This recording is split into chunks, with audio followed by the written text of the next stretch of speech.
wa mwanamke utakuponda kichwa. Twende. Na wewe utamponda kisigino. Na wewe nyoka utaponda uzao wa mwanamke kisigino. Akamwambia mwanamke, mwalimu wangu, naam. Sasa wacha nikuulize swali. Naam. Nikichukua rungu, naam, nikuwekelee mmoja sawa sawa kwa kisigino. Naam. Na nichukue rungu, nikuwekelee mmoja sawa sawa kwa kichwa. Nani atakufa?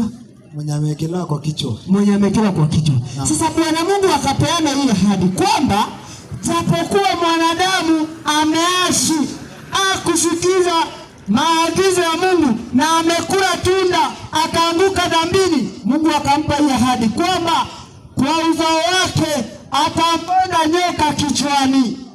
Na kwa sababu nyoka alimdanganya mwanamke, naye atamuuma kisigino. Ndio maana shida itaandamana nasi mpaka Yesu arudi. Tutaishi kwa shida na taabu za ulimwengu huu. Juzi kulikuwa na corona. Sisi wote tukasema dunia inaisha. Mungu tusaidie. Corona ikapita. Saa hizi watu wanalia kansa, imekuwa tatizo.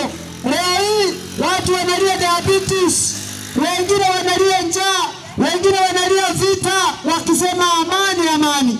Mwanangu, vita itaandamana na wanadamu mpaka Yesu arudi, maana wanadamu walichagua kusikiza mawaidha ya shetani. Kweli. Lakini ahadi ikatolewa kwamba huo uzao wa mwanamke utamponda nyoka kwa kichwa, kumaanisha japokuwa tulianguka dhambini, Mungu akawa mwenye mwingi wa huruma, akatupa na mlango wa kutokea. Soma 21. 21 inasema, na iseme 3:21 mwanzo. Bwana Mungu akawafanyia Adamu. Bwana Mungu akawafanyia Adamu. Sasa hapa sikiza kwa makini. Adamu na mkewe wameanguka dhambini.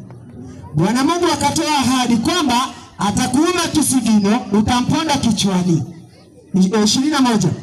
Bwana Mungu akawafanyia Adamu na mkewe. Bwana Mungu akaja akachukua Adamu pamoja na mkewe, akawafanyia mavazi ya ngozi. Akawafanyia mavazi ya ngozi. Akawavika. Mwalimu wangu, Bwana Mungu alipokuja akatafuta mwana kondoo, akachukua moja, akamchinja, akamtoa ngozi, akawafanyia Adamu na mkewe mavazi ya ngozi.